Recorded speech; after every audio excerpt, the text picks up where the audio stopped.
বর্তমানে বাংলাদেশের আনাচে কানাচে থেকে অনেক মা বোনেরা সরাসরি আমাকে কল দিয়ে জানতে চায়, স্যার উকুন নিধনের জন্য কোনো পদ্ধতি স্যার আছে কি?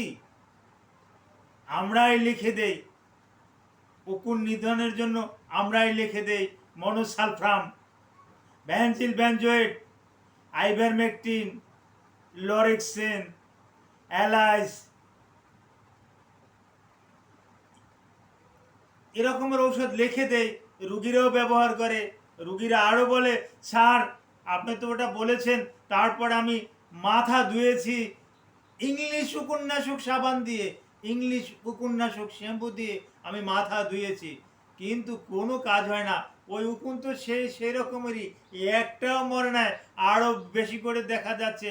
এখন এই উকুন অটোমেটিক্যালি কানের পাশ দিয়ে, এই গলা দিয়ে অটোমেটিক্যালি বেয়ে বেয়ে পড়ে, যার পরিপ্রেক্ষিতে আমি গৃহবন্দী। আমি এক বাসা থেকে আর এক বাসায় যেতে পারি না, কারণ কোন বাসায় কে দেখে বসে যে আমার মাথায় উকুন, ঘাড়ে একটা উকুন। একটা মান সম্মানের ব্যাপার আছে, যার পরিপ্রেক্ষিতে আমি ওই ঘরে থাকি। এভাবে আর কতদিন ঘরে বসে থাকবো? এই উকুনের কি কোনো একটা পার্মানেন্ট কি কোনো ট্রিটমেন্ট নাই?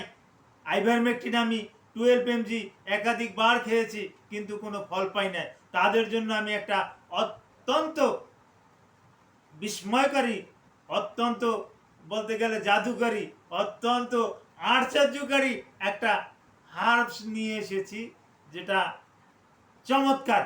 আমি অনেককে বলেছি, তারা বলেছে যে আলহামদুলিল্লাহ খুব ভালো একটা ফল পেয়েছি। আসসালামু আলাইকুম রহমতুল্লাহি ওয়া বারাকাতুহু। আমি ডাক্তার মীর শহীদুল ইসলাম। আমার চেম্বার শুভেচ্ছা 255, ঐতিহ্যবাহী শেখঘাট, সিলেট। জি, যে কোনো একটা সার্চ ইঞ্জিনে গিয়ে ডাক্তার মীর শহীদুল ইসলাম কথাটি সার্চ দেওয়া মাত্রই আপনি আমার সম্পর্কে বিস্তারিত তথ্য পেয়ে যাবেন।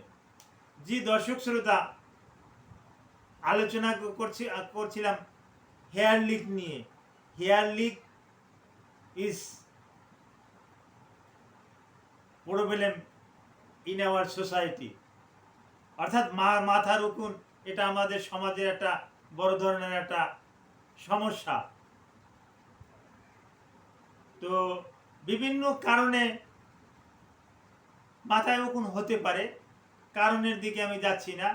তো এই উকুন নিধনের জন্য আমি একটা গাছ দেখিয়ে দেব। এই গাছের পাতা পিষে পর যদি 3 দিন ব্যবহার করা যায়, তাহলে সম্পূর্ণরূপে উকুন কিন্তু নিধন হয়ে যাবে।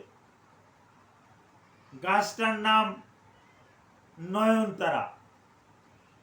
গাছটা আপনারা চিনেন, যারা চিনেন না তাদের জন্য আমি আপনাদের সুবিধার জন্য আমি একটা ডগা ছিঁড়ে নিয়ে এসেছি।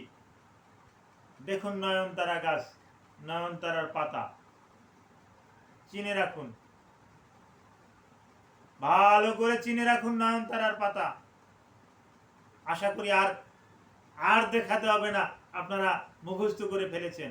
তো এই নয়নতারার পাতা, এটা যদি পরপর 3 দিন যদি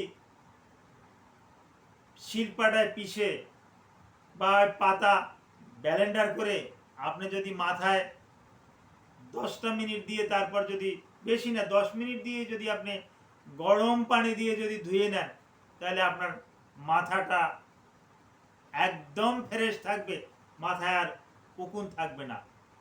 আর যেহেতু এই নয়নতারা গাছটার কথা যেহেতু আসছে, এই নয়নতারার কিন্তু অনেক ঔষধি গুণ আছে। শুধু মাথায় উকুন দূর করে তা না, এই নয়নতারা এই ক্যান্সার সারাতে সক্ষম, এই ডায়াবেটিস সারাতে সক্ষম।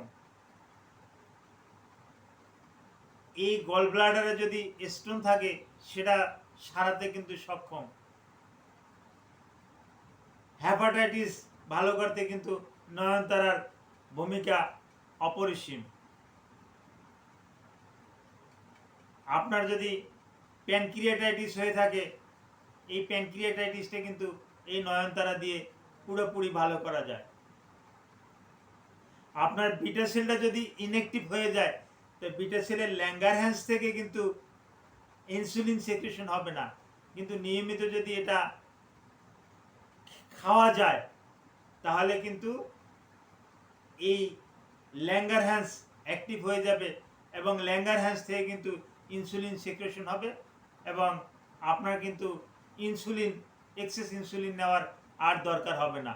একটা পর্যায়ে গিয়ে দেখা যাবে যে গ্লিক্যালাজাইড, গ্লিবেনক্লামাইড, পায়োগ্লিটাজোন, রোসিগ্লিটাজোন, ভিন্ডাগিলেপিন, মেটফরমিন হাইড্রোক্লোরাইড এ জাতীয় ওষুধগুলো আপনাকে বন্ধ করে দেওয়া লাগবে, তা না হলে আপনি হাইপোগ্লাইসিমিয়ায় চলে যাবেন, কারণ এটা দ্রুত আপনার ব্লাডের সুগারটাকে নিয়ন্ত্রণে নিয়ে আসে।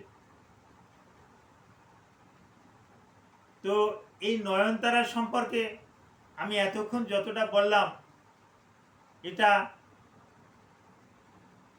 যদি কোনো ব্যক্তি ঔষধ হিসাবে এটা ব্যবহার করতে চান, আমি যতগুলো রোগের কথা বললাম এর জন্য কাজ করবে, কি কি রোগের জন্য কি কি কাজ করবে, কতটুকু ডোজে দিতে হবে, এটা অবশ্যই আমার কথার উপরে ভিত্তি করে আপনারা কখনো খেতে যাবেন না। Every action has a reaction, প্রত্যেকটা ক্রিয়ার একটা বিপরীত প্রতিক্রিয়া আছে, এটারও কিন্তু একটা বিপরীত প্রতিক্রিয়া আছে। সুতরাং এইটা ওষুধ হিসাবে যখন আপনি ব্যবহার করবেন, অবশ্যই একজন রেজিস্টার্ড ফিজিশিয়ানের সাথে আলাপ আলোচনা সাপেক্ষে তারপর আসে আপনি ব্যবহার করবেন। আমার কথাটা এখানে কিন্তু চূড়ান্ত না, আমি শুধু এই রোগের বর্ণনাটা দিয়ে গেলাম, কিন্তু কোন রোগের জন্য কতটুকু খেতে হবে এবং আপনি আদৌ খেতে পারবেন কিনা এটা আপনার চিকিৎসকই বলে দিবে। সুতরাং চিকিৎসকের পরামর্শ ছাড়া এই নয়নতারার মতন একটা এত মূল্যবান একটা গাছ, একটা গুরুত্বপূর্ণ একটা গাছ, এর ধারে কাছেও আপনি যাবেন না। Thank you all.